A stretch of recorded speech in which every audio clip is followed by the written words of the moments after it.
Halo semuanya, perkenalkan aku Eri. Aku adalah mahasiswa PPG Prajabatan Angkatan Kedua tahun 2024. Pada hari ini, aku akan membuat podcast kecil sebagai pemenuhan tugas individu mata kuliah Filosofi Pendidikan di Indonesia. Podcastku hari ini akan membahas tentang belenggu sistem pendidikan di Indonesia. Dosenku dengan baik hati sudah menyiapkan pertanyaan yang akan aku bahas jawabannya di sini. Baik, tanpa berlama-lama lagi, kita langsung masuk aja ke podcastnya yuk.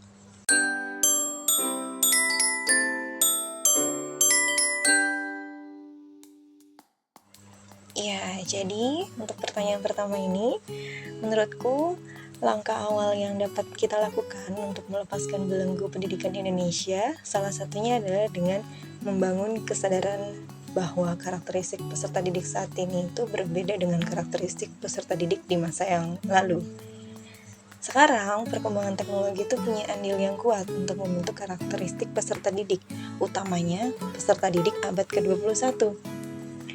Peserta didik saat ini itu deket banget dengan yang namanya teknologi, dan mereka itu menaruh perhatian yang besar di teknologi itu.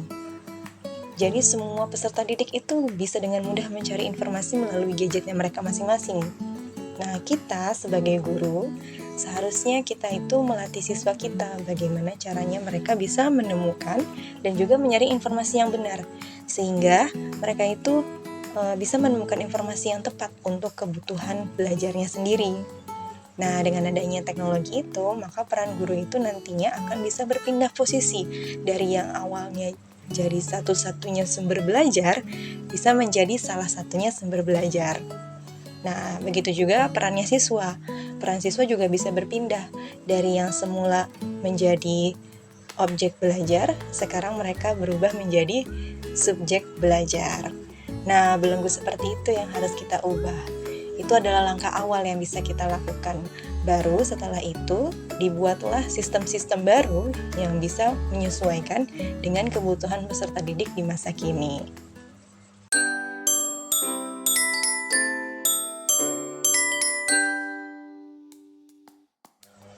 Ya, karena kalau belenggu itu dipertahankan, maka pendidikan di Indonesia itu tidak akan maju. Ibaratnya nih sebuah kaki yang terikat dengan tali, maka tali itu adalah belenggunya. Gimana kaki itu bisa melangkah kalau belenggunya atau talinya itu tidak dilepaskan terlebih dahulu? Gimana coba? Nah, maka dari itu kita perlu cara untuk bisa melepaskan tali atau belenggu dari kaki kita sendiri, supaya kita itu bisa melangkah. Nah, begitu juga dengan belenggu di pendidikan Indonesia. Belenggu oleh praktek-praktek pendidikan yang belum bisa memerdekakan peserta didik.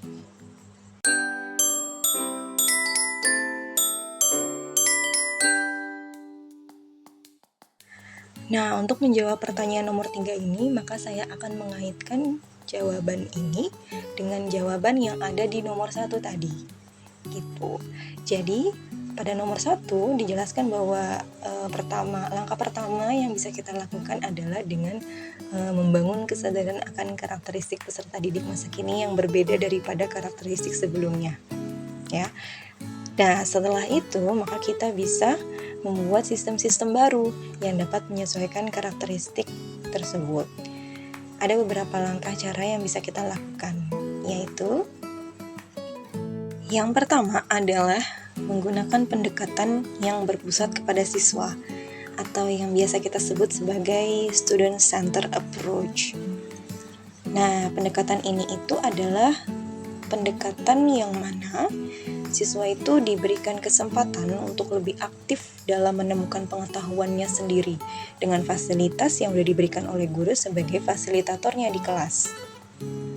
Sayangnya, di sekolah, praktek seperti ini tuh masih jarang digunakan oleh guru, apalagi pada guru-guru yang sudah senior. Mereka sudah memiliki tenaga yang kurang atau mereka tidak memiliki tenaga yang cukup untuk menggunakan pendekatan seperti ini. Jadi banyak siswa yang sebenarnya tidak terbiasa dengan keterampilan seperti ini. Emang pembelajaran seperti ini itu membutuhkan usaha yang besar, karena sistem pendidikan kita itu belum membiasakan siswa kita untuk mengonstruksikan pengetahuannya sendiri. Tapi kalau misalnya dari kita sebagai gurunya mau berubah, mau membiasakan diri, mau coba untuk menerapkan pendekatan pembelajaran seperti ini, kita bisa mulai dari rencana pembelajaran, kemudian kita eksekusi di kelas, kemudian kita lakukan evaluasi dan refleksi secara menyeluruh. Maka kebiasaan itu nanti lama-kelamaan akan muncul dengan sendirinya dan keterampilan siswa untuk berpikir tingkat tinggi seperti mengonstruksikan pengetahuannya sendiri itu akan terbentuk gitu. Nah, kemudian yang kedua, pendidikan di Indonesia saat ini itu sebaiknya bisa memfasilitasi kebutuhan siswa secara keseluruhan. Sehingga setiap siswa itu harapannya bisa memiliki kesempatan yang sama untuk berkembang dengan maksimal. Di kelas, kadang guru itu sering banget hanya fokus kepada siswa yang terlihat antusias di pembelajarannya. Sehingga tanpa disadari, mungkin disadari kadang atau kadang tidak disadari juga, guru itu tuh kadang memberikan perlakuan istimewa kepada mereka, kepada anak-anak yang antusias. Mereka itu mengabaikan anak-anak yang tidak antusias di pelajarannya mereka.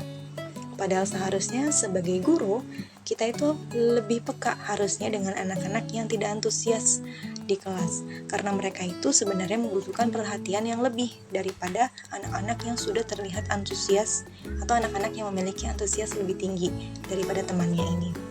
Kita tuh harusnya cari tahu apa penyebabnya mereka begitu, gimana juga caranya kita menghadapinya gitu. Nah, salah satu caranya itu dengan menggunakan strategi pembelajaran berdiferensiasi.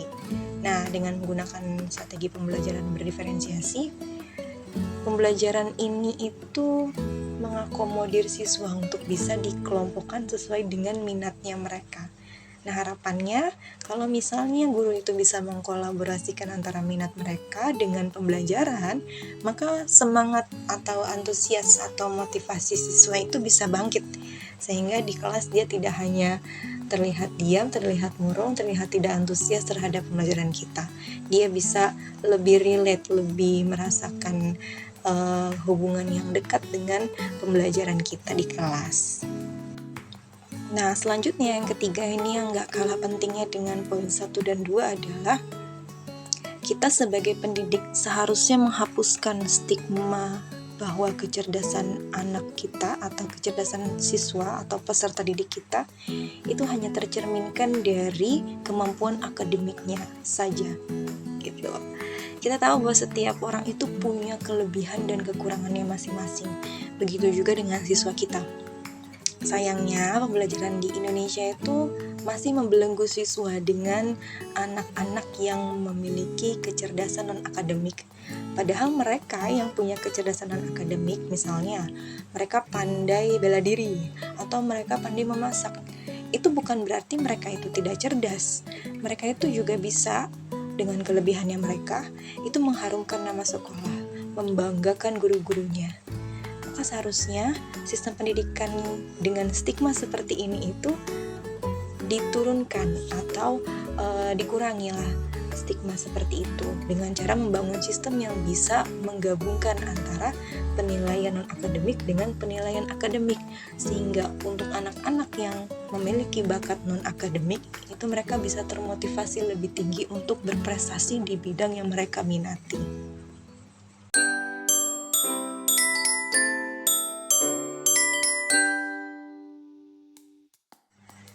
Oke, untuk pertanyaan ini, jika kita mempertimbangkan peta pendidikan di Indonesia, menurut saya perkembangan pendidikan di Indonesia di masa depan bisa jadi lebih baik, bisa jadi lebih buruk, tergantung dengan orang-orang yang ada di masa kini, gitu.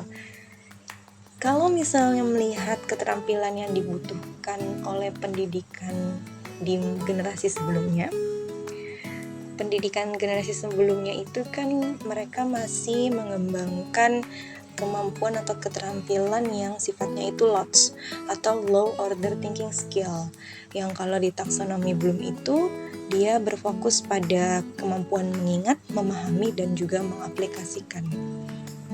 Nah, jika kita bandingkan dengan keterampilan saat ini yang yang sedang kita canangkan ini, yaitu keterampilan HOTS atau High Order Thinking Skill, yang dimana di dalamnya itu sudah mencakup keterampilan yang lebih tinggi daripada keterampilan LOTS, yaitu menganalisis, mengevaluasi, dan juga mengkreasikan. Maka di sini kita bisa melihat bahwa adanya peningkatan standar keterampilan dari masa ke masa, dari generasi sebelumnya ke generasi sekarang. Maka dari itu, kalau misalnya di saat ini kita sebagai pendidik itu kita bisa mengembangkan keterampilan berpikir tingkat tinggi siswa kita, maka di masa depan mungkin akan ada keterampilan lain yang lebih tinggi yang bisa diaplikasikan pada kebutuhan di masa depan. Seperti itu.